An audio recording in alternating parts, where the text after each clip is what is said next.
fasting has been prescribed to you as it was prescribed to those who came before you so that you may learn self restraint।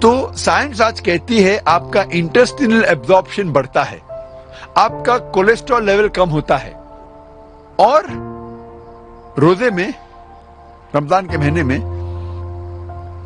کئی غلط عادتیں آپ کے دور ہو جاتی ہے. اگر آپ سگریٹ پینا چھوڑ سکتے ہیں فجر سے لے کے مغرب تک, پھر انشاءاللہ پیدائش سے موت تک کے آپ سگریٹ پینے کی ضرورت نہیں آپ کو. اگر آپ شراب سے پرہیز کر سکتے ہیں فجر سے لے کے مغرب تک, تو شراب کو آپ کو چھونے کی ضرورت ہی نہیں پیدائش سے موت تک کے. روزے کا ذکر ہندو دھرم کی کتابوں میں بھی ہے, لیکن ہندو دھرم میں کئی قسم کے روزے ہیں. ایک قسم جس کا ذکر آتا ہے منوسمرتی میں, پاٹ نمبر 6 شلوکا نمبر 24 میں لکھا ہے آپ روزہ رکھو 1 مہینے تک. باقی کئی قسم کے روزے موجود ہے ہندو دھرم کی کتابوں میں. جب آپ پڑھتے منوسمرتی, اس میں ذکر آتا ہے روزے کا پاٹ نمبر 4 اور شلوک نمبر 222 میں, اور پاٹ نمبر 11 شلوک نمبر 204 میں بھی. 5واں رکن اسلام کا 5واں رکن ہے حج. ہر بالغ مسلمان کو جو حیثیت رکھتا ہے مالی اور صحتی, اسے کم از کم زندگی میں ایک بار حج کرنا چاہیے, جس کے معنی اسے مکہ جانا چاہیے حج کے مہینے میں. اور حج ایک سب سے اچھا ایگزامپل ہے عالمی بھائی چارے کا, best example of international brotherhood, universal brotherhood.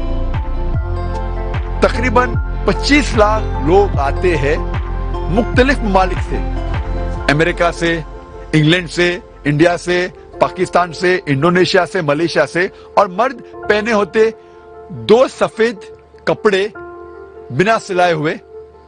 آپ یہ نہیں پہچان سکتے آپ کے پاس جو کھڑا ہے وہ راجہ ہے یا فقیر ہے. سب سے بہترین ایگزامپل ہے یونیورسل بردرہڈ کا, عالمی بھائی چارے کا. اور قرآن مجید میں لکھا ہے سورہ حجرات میں سورہ نمبر 49 آیت نمبر 13 میں, یا ایھا الناس انا خلقناکم من ذکر و انثی وجعلناکم شعوبا وقبائل لتعارفوا ان اکرمکم عند اللہ اتقاکم ان اللہ علیم خبیر. اے انسانوں, ہم نے تمہیں بنایا ہے ایک جوڑے سے, مرد اور عورت کے, اور ہم نے آپ کو قبیلے اور برادری میں بانٹا ہے تاکہ آپ ایک دوسرے کو پہچان سکو, نہ آپ ایک دوسرے سے نفرت کرے. اور آپ میں سے سب سے اچھا انسان وہ ہے جو تقوی رکھتا ہے. اللہ تعالیٰ کے نزدیک ایک انسان دوسرے انسان سے اونچا نہیں ہوتا ہے جات پات کی بنیاد پہ, مال کی بنیاد پہ, عمر کی بنیاد پر, جنس کی بنیاد پر, چاہے وہ امیر ہو یا غریب ہو, راجہ یا فقیر, سفید یا کالا, پیلا یا گھیواں. اللہ تعالیٰ کے نزدیک ایک انسان دوسرے انسان سے اونچا ہو سکتا ہے صرف تقوی کی بنیاد پہ, صرف نیکی کی بنیاد پہ. اور ہندو دھرم کی کتابوں میں بھی کئی طرح کے تیرتھ ہے, پلگرمیج ہے, تیرتھ یاترا ہے. ایک ذکر ہے رگ وید میں کتاب نمبر 3 پاٹ نمبر 29 میں منترا نمبر 4 میں, جس میں لکھا ہے کہ الیس پد پہ جاؤ جو نبھا پرتھوی میں ہے. الیس پد کی معنی سنسکرت میں ہے الے مطلب خدا, سپد مطلب جگہ, خدا کی جگہ. اور جب ڈکشنری میں دیکھیں گے لکھا ہے الیس پد مطلب ایک تیرتھ یاترا کی جگہ, خدا کی جگہ. اور لکھا ہے یہ جگہ, یہ الیس پد ہے نبھا پرتھوی میں. نبھا پرتھوی کی معنی سینٹر آف دی ارتھ, زمین کے بیچ, اس پرتھوی کے بیچ. اور ہم جانتے ہیں مکہ پرتھوی کے بیچ میں, مکہ از ان دا سینٹر آف دی ورلڈ. اور یہ الیس پد جو خدا کی جگہ کا ذکر ہے, ہمیں پتا لگتا ہے یہ مکہ کے بارے میں کہہ رہے ہیں. اور جب آگے پڑھتے ہیں رگ وید کتاب نمبر 3 میں پاٹ نمبر 29 منترا نمبر 11 میں, ہمیں یقین ہوتا ہے کہ یہ مکہ ہے. کیوں؟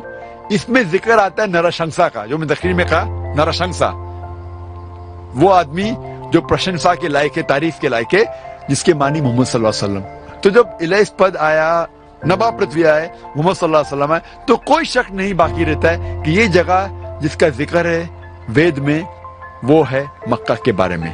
یہ مختصراً ساتھ تھا اسلام کے ارکان اور ہندو دھرم کے بیچ میں یکسانیت.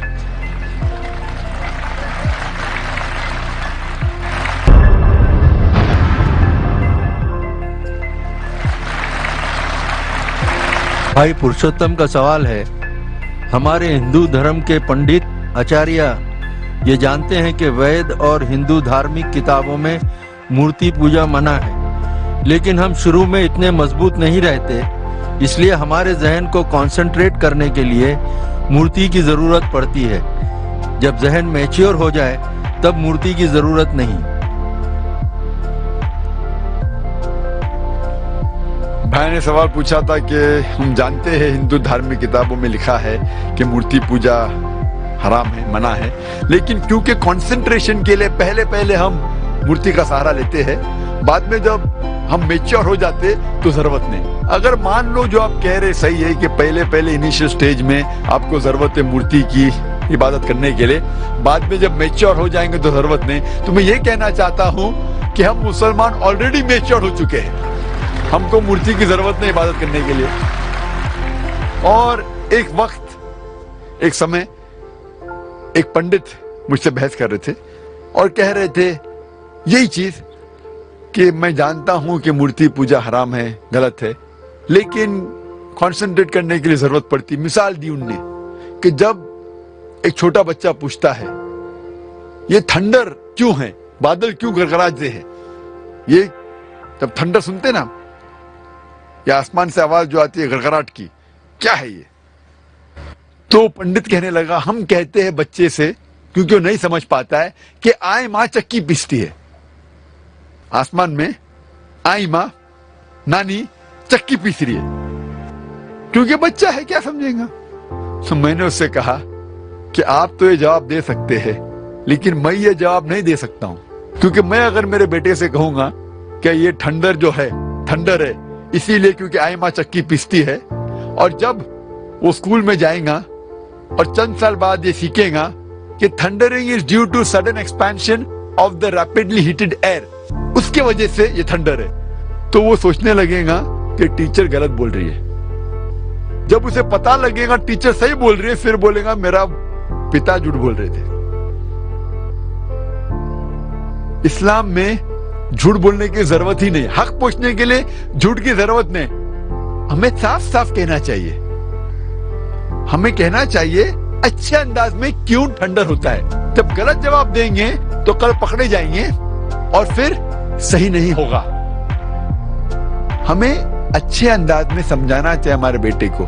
اگر ہمیں نہیں پتا کیوں ہے تو بولیے ہمیں نہیں پتا, لیکن آج کے بچے پوچھیں گے ابا آپ کو کیوں نہیں پتا, وہ ہمیں مجبور کرتے ہیں تحقیق کرنے پہ. تو اسلام میں سفید جھوٹ بھی جائز نہیں ہے.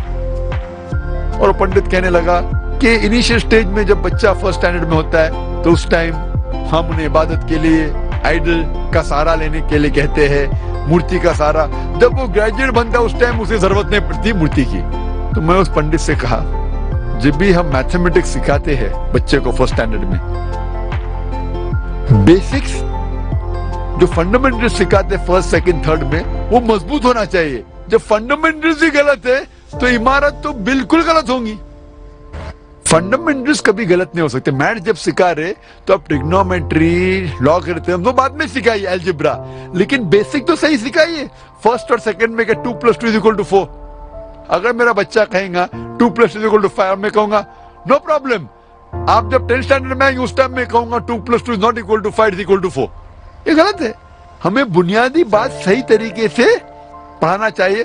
اور وید میں بنیادی بات ہے کہ ایشور, خدا کا کوئی بھی پرتیما نہیں ہے, کوئی بھی آئیڈل نہیں ہے, کوئی بھی امیج نہیں ہے. تو یہ ہم کس طریقے سے کہہ سکتے کہ پہلے چلیں گا بعد میں صحیح کروں. جو چیز غلط ہے غلط ہے, یہ ہمارا فرض ہے کہ ان کو بتائے کہ